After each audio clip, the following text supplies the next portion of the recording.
What are these? I've been asked to come out here and, entertain you. With his lantern jaw, his towering height, and his booming voice, Grandpa, forget it! he will be forever known as the monster with the heart of a child. But off-screen, Fred Gwynne endured personal tragedy and professional setbacks to emerge as an accomplished artist, a respected author, and one of the finest character actors of his generation. We learn as we go. His face was it's stoic, yet there was a lot of emotion in what was going on behind it. I'd like to speak to you in my chambers. Fred was not the Hollywood Anglo-Saxon handsome, so acting was a way of, see, I'm as good as. They love me out there. I got them right in the palm of my hand. As a TV dad, he was the best you could ask for. I'm doing this for Eddie. It was like this very small, shy person in this huge presence of a man. My father was very, very funny, a talented artist, a generous man with a very, very loud voice. That's what I heard! Fred Gwynne was just a great big teddy bear.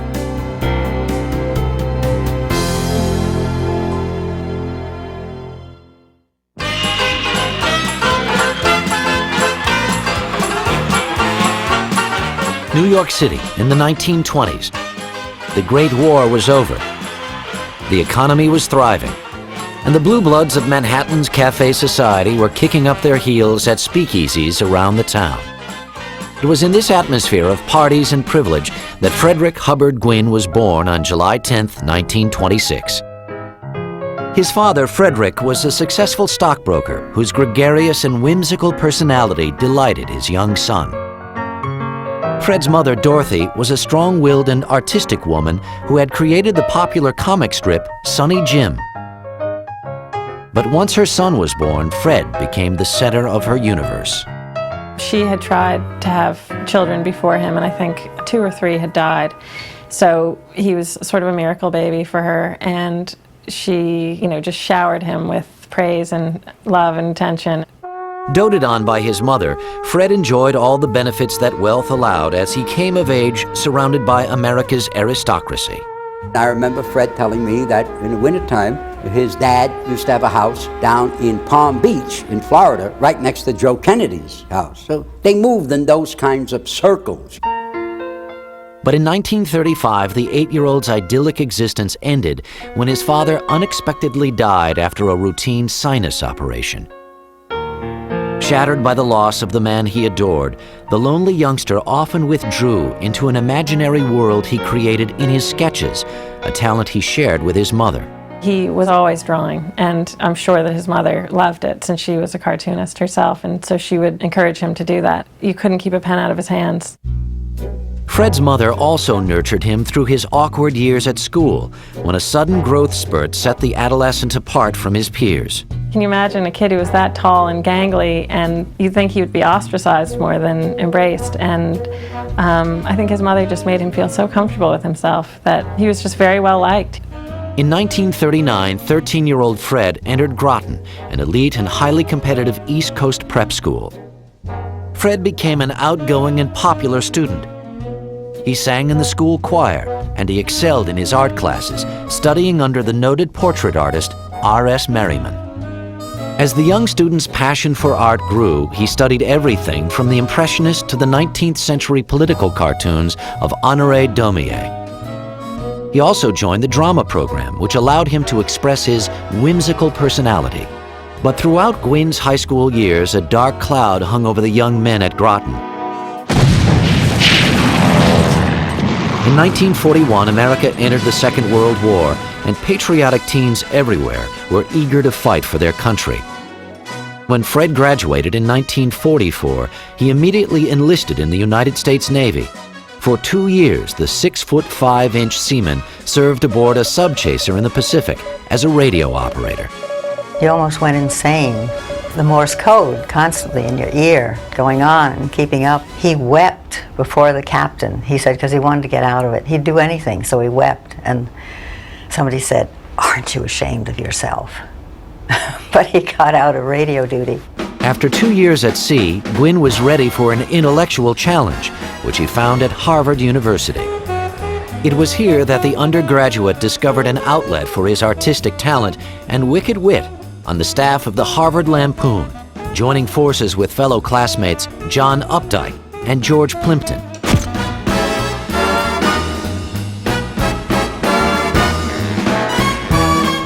By 1950, Fred's gift for satire had catapulted him to the presidency of the notorious humor magazine.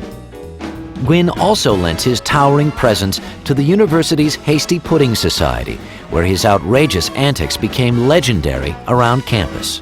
The Hasty Pudding is a theater group where there are no women, so the men dress as women, and you can imagine, he just had a ball. Loved to make people laugh.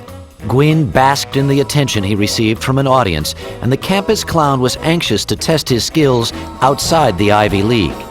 Fred began performing at the nearby Brattle Theater Company, where he quickly became enchanted with the colorful and eccentric world of the stage.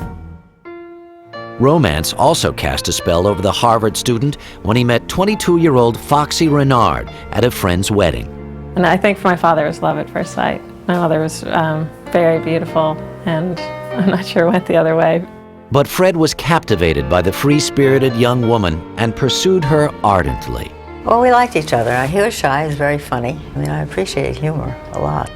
After a year-long courtship, the couple tied the knot in a small ceremony on June 30th, 1952. The newlyweds became popular hosts to a large circle of friends who were charmed by Fred's acerbic sense of humor. He was an introvert, but he might trick people into thinking he was an extrovert. He would be on for a lot of people.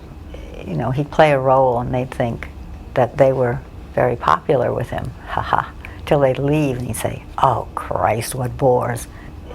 After a successful run as Bottom in the Brattle Theater production of A Midsummer Night's Dream, the 25-year-old performer felt emboldened enough to try his luck in the Big Apple. New York in the early 1950s was the artistic hub of the country.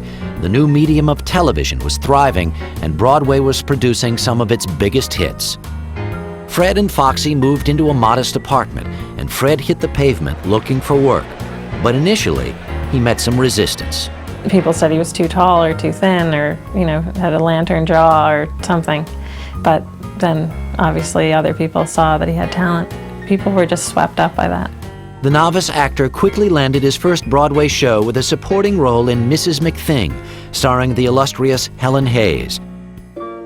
The following year, Fred was overjoyed at the birth of his first son, Kieran.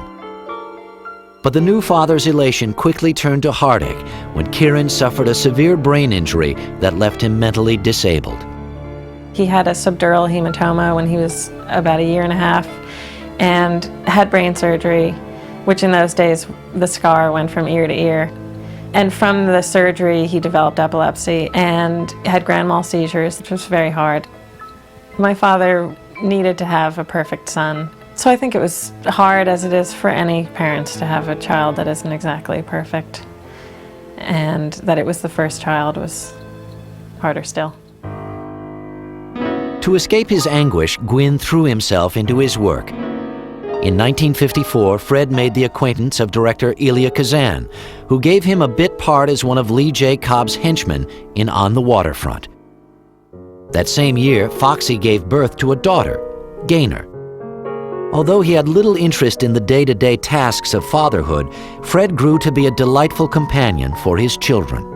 They all adored him. They all thought he was very funny, you know, and great fun, but he didn't do much. And he'd go off in the studio and spend hours there painting or learning the guitar or something, and so he wasn't really involved. But Gwynne took his responsibilities as a breadwinner seriously. With the cost of Kieran's special needs escalating, Fred accepted a job as a copywriter at the J. Walter Thompson Advertising Agency. For the next 5 years, he juggled his ad job with a variety of stage and television appearances, including roles in such prestigious live shows as Studio One and Kraft Television Theater. He had a wonderful boss who said, you know, if you have a job, I'll fix it so you can take the time off and do it. So that was fairly unheard of. So he worked quite a lot. In 1958, Gwynne's active imagination drove him to create Best in Show, a fanciful book featuring his portraits of pets and their look-alike owners. 2 years later, he published What's Nude, a volume of racy cartoons for adults. Though he was content at his easel, in 1960, an offer to appear on Broadway in the musical Irma la Douce lured Gwynne back to the stage. He never looked for a job, which sounds pretty strange, but they'd always come to him. He'd say, he said, well, I'm not going to be bothered. Theater, I'm going to draw. And then the phone would ring. In 1961, Fred received a call from innovative television producer Nat Hiken, who had cast Gwynne several years earlier in a guest spot on his series Sergeant Bilko. This time he offered the actor a starring role as a New York City cop opposite another Sergeant Bilko alum, Joey Ross, in a primetime NBC sitcom. There's a holdup in the Bronx, Brooklyn's broken out in fights. There's a traffic jam in Harlem that's backed up to Jackson Heights. There's a scout troop short a child, cruise ships do and idle wild. Car 54, where are you? Filmed in the Bronx, Car 54, Where Are You? Followed the misadventures of a pair of bumbling patrolmen assigned to the wackiest beat in the city. Joey was a comedian who worked nightclubs and strip joints. And so he had the comedian's delivery. Joey would just blurt out the line. Fred would listen and react, and his timing was impeccable. Francis, why are you so afraid of girls? Gunther, it's not that I'm afraid of girls. It's just that, well... What? Look at me. I'm 6'6", and 5'6" of me is face. You know what they call me in grammar school? Horse face. Don't pay no attention to kids. They just repeat what other people say. Fred relished the opportunity to work alongside actors whose ethnic and cultural diversity was groundbreaking in network television. Among the talented cast were Hank Garrett, Al Lewis, and Nipsey Russell. Most comedies were pretty, white bread back in the early 60s, and you wouldn't get a lot of racial blending, but it was probably more progressive at the time than we would think it is by looking at it now. Off-screen, Fred and co-star Al Lewis formed a close friendship. I got to know Fred, from working the show, 5 days a week. Became very friendly with Fred. He was very open, very warm, a good guy. Really, really good guy. The show became an immediate hit, and 35-year-old Fred Gwynne became a household name. And when he and Foxy celebrated the birth of their third child, a son, Dylan, the rising star was happier than ever. But on July 12, 1963, while on the set of Car 54, the actor received the devastating news that his infant son, Dylan, had drowned in the pool of the family's new house in Bedford. Fred was inconsolable. The pain of losing a child put an overwhelming strain on Fred and Foxy's relationship, and the couple separated. I would say that was horribly traumatic for my parents, but maybe even more so for my father, since that was the perfect boy. He finally had one that was perfect, and I'm sure it was just devastating. With his family life falling apart, Fred returned to the set, where he hid his private turmoil under a stoic demeanor. He kept a lot of stuff to himself. When he experienced a tragedy with the loss of his child, he didn't come out and say, my child just died. He really didn't want to get into it. He was able to push that aside, do the job. Once the job was finished, then he became Fred Gwynne, the bereaved dad. Numb with grief, Fred struggled to get through the months that followed. Burying himself in work, he juggled a Broadway show with his TV series until Car 54 was canceled after a 2-year run. But in 1964, a call from Hollywood would change Gwynne's life forever.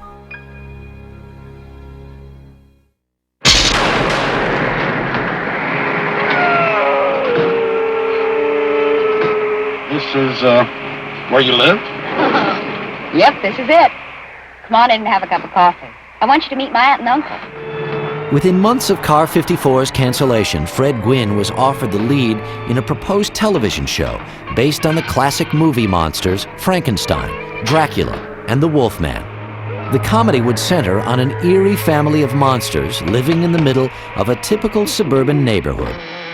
Hi, Uncle Herman. Hello, Marilyn. I'd like you to meet my date. This is Jack. What's the matter with me, anyway?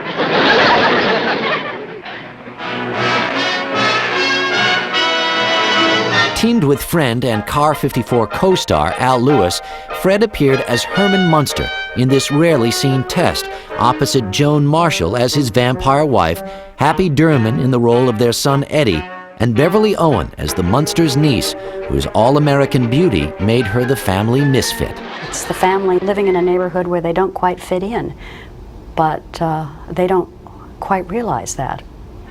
But they also don't see that Marilyn looks like the rest of the world.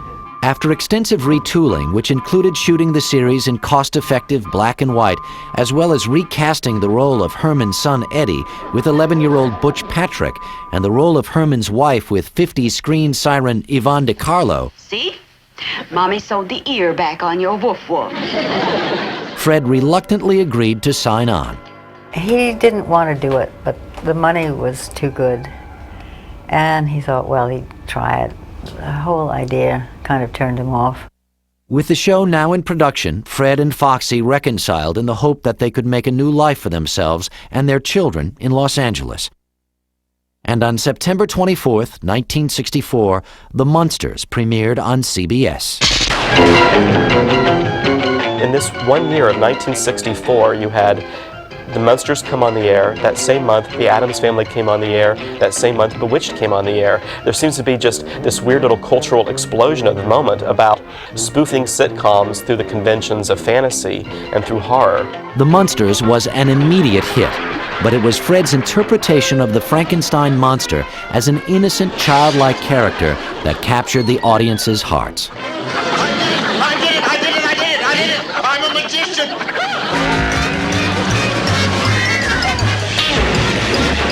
The inventive actor used many tools to bring his character to life. He created a unique voice by adapting his mother's lyrical vocal tones. Patience, Peter Pan. You may not believe this, but I'm Secret Agent 702. Well now, how about that? And when he added the hearty guffaw of a prop man to his portrayal, Herman's laugh became his trademark. He really immersed himself in that role, and that's one of the things that most people aren't aware of when they see the Herman Munster character, of how good a job and how good an actor he really was to pull that off. I put Lily in the cabinet. I pull the curtain. I said a few magic words. And I pushed the button. And then I opened the curtains, and she was gone. Grandpa, you've got to help me. Lily, you come back! Hi, Mom. I'm glad you're back. Papa's really cracking up. Another high point of the show was the special comedic rapport that Fred and Al Lewis shared on screen. They worked well with each other, and they really were up there, as far as comedic teams with, Laurel and Hardy, Abbott and Costello, you name them. Grandpa, did you hear a door slam? Yes, I did hear a door slam. Was it a back door? No, it wasn't a back door. Was it a side door? No, it wasn't a side door. What kind of door was it? It was the only door. We never for a second ever cheated the audience. We wanted to be both of us better than we were, and I think we succeeded. The Munsters quickly developed into a national phenomenon and became one of the first series to be mass merchandised. I think that it was aiming very heavily at the kid market because they merchandised the show almost immediately. They had all kinds of Munsters toys and gizmos, and there was the Munstermobile that you could see at the parades and stuff. The actors also did their part in promoting the show with numerous personal appearances, as well as television commercials. This is my father. He hangs pictures, helps Grandpa experiment, helps Mommy with the cleaning. Where does he get his go? From me. I lend him my Cheerios. Big G, little O. Go with Cheerios. By 1964, Fred had become one of television's most famous faces, But the stifling makeup and heavy costume were taking their toll on the 38-year-old star. You know, we had to be there 6 o'clock, 2-hour makeup and the hair, and Fred the headpiece and the boats and the foam. Terrible. He suffered terribly, Fred, under the foam. Unbelievable. Didn't breathe. When we would have to go to lunch, he'd get into slippers and he'd take off the boot. And he'd pour out sweat from the boot, I would say a half a gallon.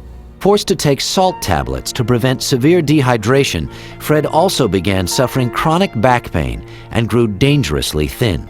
He would put this air hose down inside the suit and blow cold air down there, drink gallons and gallons and gallons of lemonade to keep from being dehydrated, but he still got thinner and thinner and thinner. He really lost a lot of weight doing the show.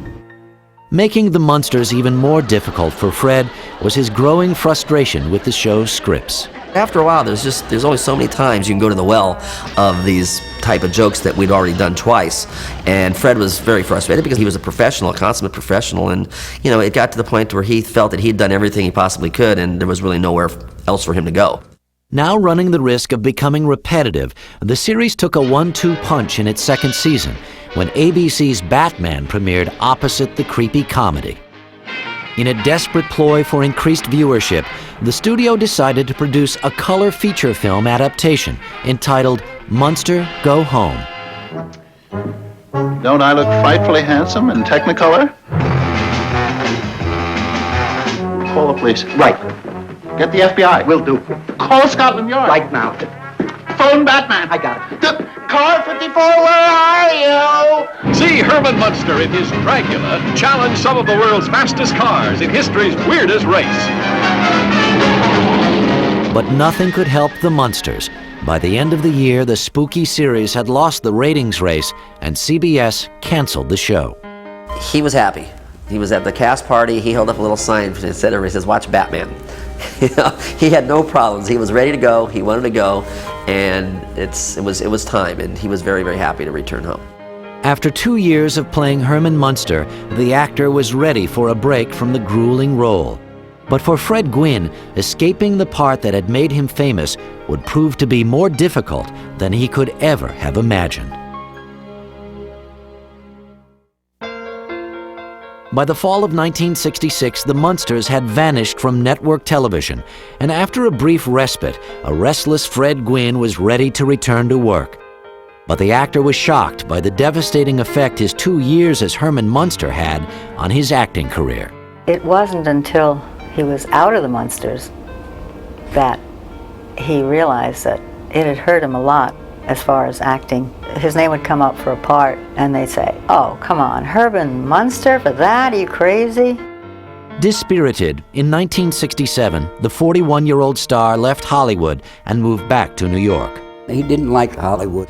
I guess a little bit too fakey and glitzy for him, and he didn't want to put up with that. I mean, that's what you have to put up with if you're going to be, quote-unquote, a Hollywood celebrity star. You have to be able to pretend and look as though you're not pretending. And Fred couldn't do that. He wanted to retire more and more from life, from doing anything, from appearing in public, from giving autographs. Fred was now free to spend more time at home with his family, which had grown to include another daughter, Madden, and a son, Evan. But even the arrival of 2 more children could not mask the fact that Fred and Foxy's relationship was on rocky ground. Their marriage was not happy, and there was a lot of fighting, a lot of disagreeing. You know, like every good Irishman, my father did like his cocktails, and that only led to louder voices and more disagreements. The animosity grew exponentially. As life at home was becoming unbearable, Fred found refuge in the relative security of the sound stages, taking whatever roles were offered in an effort to change the public's perception of him. In 1969, he accepted a part in NBC's made-for-TV musical, The Littlest Angel, co-starring Johnny Whitaker. That same year, the distinctive actor was seen as the grotesque villain in the television version of Arsenic and Old Lace. Then in 1970, NBC hired Gwynne to star in an upcoming series titled Anderson and Company.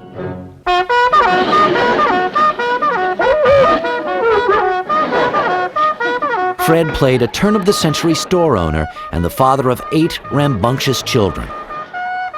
Let's get one thing clear. This is a place of business, not a kindergarten. Oh, you're raising your voice.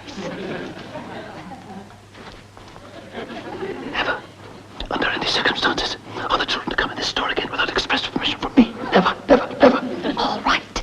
We'll take our patronage elsewhere. Good. Any store but mine. Come along, children. But when the period comedy failed to catch on, the network passed on the series. The Harvard intellectual was forced to concede that his acting career had not lived up to his expectations and turned to the one creative outlet over which he had sole control.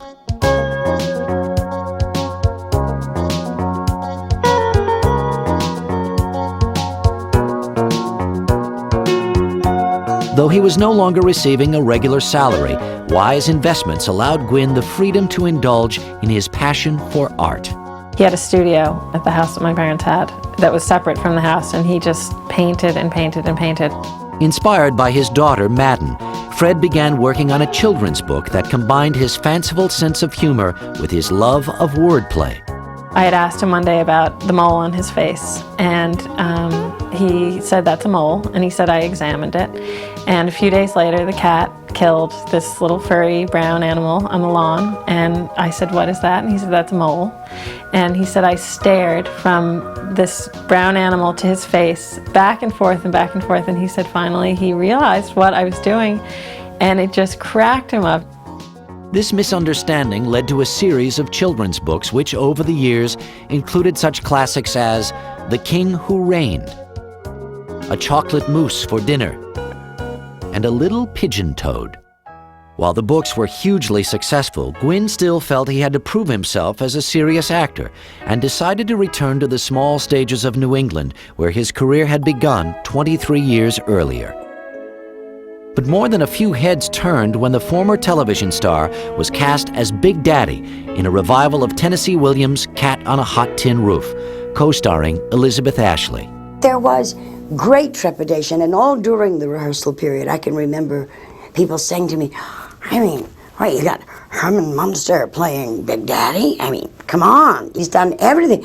But nobody remembers that he's ever done anything but this, and he wants to come and do it.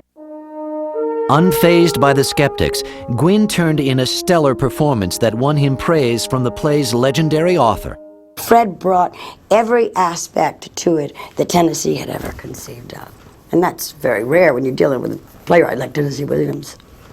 Realizing that theater offered him the quality of work to which he had always aspired, Fred continued to act in a variety of acclaimed stage productions, including a role as Claudius in Shakespeare's Hamlet, and that of the stage manager in Thornton Wilder's Our Town. I think that it took so much out of him to go on stage, but he did love the theater. He really did, and I think that was really his element. I mean, I've seen him on stage, and he just glows. In 1979, the versatile actor won an Obie Award for his performance in the off-Broadway play Grand Magic. At 53, Fred had established himself as one of the theater's principal character actors. His years as a film and television star seemed far behind him, but it was a situation that wouldn't last for long.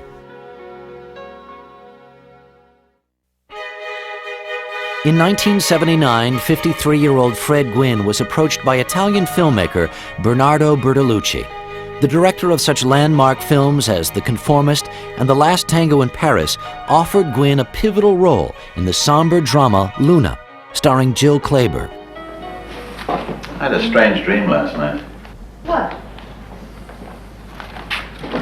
Oh, it's boring.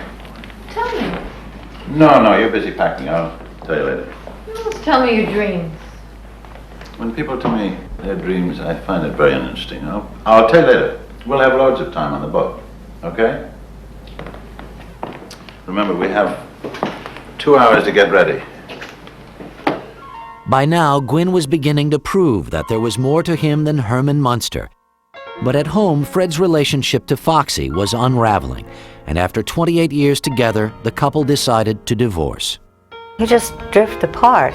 It happens when you suddenly nothing looks very colorful or fun, and there were a lot of battles and a lot of unpleasantness. So we split. In 1980, Fred moved into an apartment on Manhattan's Upper West Side. Gwynne enjoyed the bachelor life, but all that changed when a friend introduced him to 30-year-old Deborah Flater. We had a lot in common. I was working in book publishing. He, at the time, was working on one of his children's books. And I took an interest in what he was doing, and so we had a common ground there. Deb's strong will and take-charge attitude appealed to Fred, and they soon began seeing more of each other.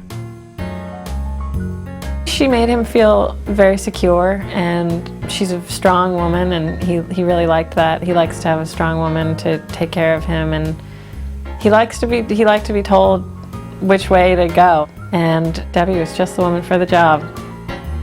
Together, the couple decided to focus their energy on Fred's film and TV career. In 1981, the 55-year-old actor received an offer to reprise the role of Herman Munster in the NBC TV movie The Munster's Revenge. Fred did not want to really do the Munster thing again. And I told him, I said, look, the thing to do is name an astronomical figure. And they'll reject it, and that'll be the end of it. Well, he named an astronomical figure. Well, they took it. After filming was completed, Fred was eager to move on to more serious acting challenges. In 1984, Gwynne got his chance when he won a flashy role in Francis Ford Coppola's The Cotton Club, starring Richard Gere and Bob Hoskins. Fred was cast as Big Frenchie, the loyal friend and bodyguard to Hoskins' club owner, Oni Madden. Bob Hoskins and Fred wrote some of their own scenes, in particular the watch scene. I think it added a new perspective to Fred's acting ability. Let me see your watch. Let's see. They picked me up in front of the club about... they picked me up about... Oh, shit. I think I broke it. Come here, give it to me. No. I can fix it. Yeah. You cheap son of a bitch! You only offered $500 for me? What? If you were kidnapped, I wouldn't offer more than that for you. For his performance, Gwynne received the attention of other influential Hollywood directors. And over the next few years, the actor entered a new phase in his career when he appeared in a series of A-list films that established him as one of Hollywood's most sought-after character actors. His personal life mirrored his newfound stability, and on March 9, 1988, he and Deb married. The following year, Gwynne decided it was time to publicly display his artwork. The exhibit, which he called Drawn and Quartered, featured paintings that combined Fred's lifelong love of wordplay with his irreverent sense of humor.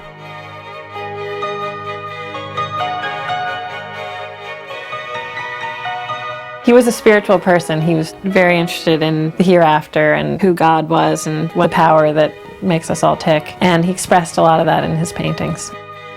Opening night, I mean, it was, a zoo. People standing outside. Everyone was, really excited about it. At an age when most people are retiring, Fred Gwynne was at his creative prime. He continued to turn in standout performances in such films as Stephen King's Pet Sematary and the heist comedy Disorganized Crime, starring Lou Diamond Phillips, Reuben Blades, and Daniel Roebuck. We need another 900. Why don't we just take out a loan? We can hit one more. Are you out of your mind? We're gonna get nailed. This isn't Miami, you know.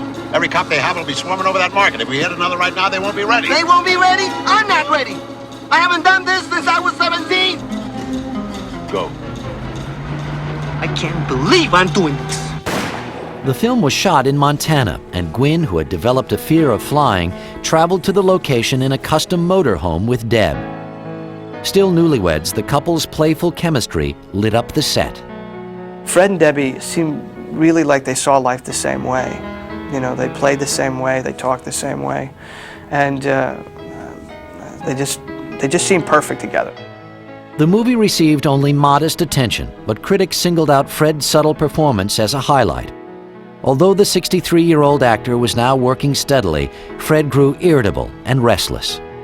He was very emotional. There were times when you would almost feel he was manic depressive because it would be that extreme. But it was more, he would become frustrated with himself if he wasn't working. It would bug him, and he would drive you crazy about not working. But then when he was working, he'd drive you crazy about working. After years of personal and professional highs and lows, the lanky star was ready to put his career on the back burner and seek out a more tranquil way of life.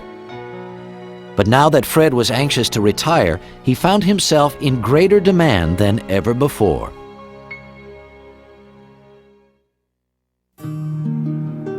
In 1989, after living most of his life in New York, Fred Gwynne decided to leave behind the hustle and bustle of the big city. We both realized that we really missed the country. We thought, boy, wouldn't it be nice to have a place in the country? The couple purchased a farm in rural Maryland where Deb had grown up.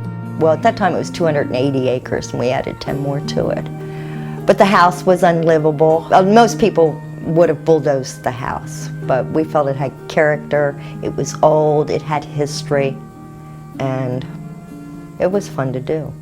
While Deb struggled to turn the ranch into a profitable venture, Fred focused on his art. They had to build him a big studio. He had this big, beautiful, spacious studio, and he got so much work done. But I have a feeling that he missed the city sometimes and missed just the pulse, the beat of city living and sort of the excitement of it all. To help finance the costly renovations, the actor turned to the lucrative world of commercial voiceovers, and his rich bass baritone could be heard in a variety of TV ads, such as this one for Dreyer's Ice Cream. Doing things the old-fashioned way does take a little extra time, but it's worth it, because it keeps the greedy little rugrats away from her Dreyer's almond praline. He had found voiceovers and found that, man, that was an easy way to make money. And then he could paint and draw and write children's books and do all those other great things. Though Fred had all but given up his film career, in 1991, he accepted a key role in the courtroom comedy My Cousin Vinny, starring Joe Pesci, Marissa Tomei, and Ralph Macchio. In the film, Pesci portrayed an inexperienced New York attorney defending his cousin before a stern Southern judge, played by Gwynne. Counselor, your clients are charged with first-degree murder. How'd they plead? Ayana, my client... Don't talk to me sitting in that chair. He told me to sit here. Because he's not very legalistic. I tell him up front that procedure is what I'm all about. When you're addressing this court, you will rise and speak to me in a clear, intelligible voice. Sorry. My clients are... What are you wearing? Huh? What are you wearing? I'm wearing clothes. With him and Joe Pesci, first the physical disparity is hilarious anyway. In their performances together, they really had it was a terrific chemistry. Is it possible the two youths... Two what? What was that word? What word? To what? What? Did you say utes? Yeah, two youths.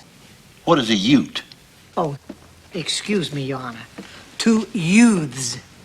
My Cousin Vinny was a huge box office success, and Gwynne received some of the best reviews of his career. At the age of 66, the actor was now more in demand than ever. But in 1993, Fred began to experience severe back pain. A routine trip to the doctor delivered a devastating prognosis. He was in the advanced stages of pancreatic cancer. Given just 6 months to live, Fred now had to face his own mortality. To keep his spirits up, the multi-talented artist spent much of his time in the studio, painting and doodling. In his final months, Gwynne took time to say goodbye to his closest friends and family. When it was pretty clear that he was going to die, we talked a lot about death, and he said he was going to see his mother and finally get to spend time with his father, which was something to look forward to. He always said that he felt that life was, that fast, and when we had to say goodbye and, you know, when he was really, really ill, he just said, "I'll see you this soon." On July 2nd, 1993, Fred Gwynne died in his sleep just 8 days before his 67th birthday. While Gwynne is gone, his memory lives on with the role he fought so hard to escape. With new fans discovering the Munsters in syndication, the series is more popular than ever. His sound, his booming laugh was funny, his pop-eyed expressions. I mean, everything he had in his theatrical training went into just sending this character through the camera, really playing, I think, to the kids just who loved this guy. Although Fred rarely discussed his role as Herman Munster, privately, he was proud of the character he had created. Some days he was tired of being recognized as Herman Munster, and other days that was fine with him because Herman Munster was a nice guy. But beyond the role that made him famous, Fred Gwynne leaves behind a rich legacy of work that included children's books, a collection of paintings and sculpture, and a diversity of screen roles that continue to touch audiences throughout the world.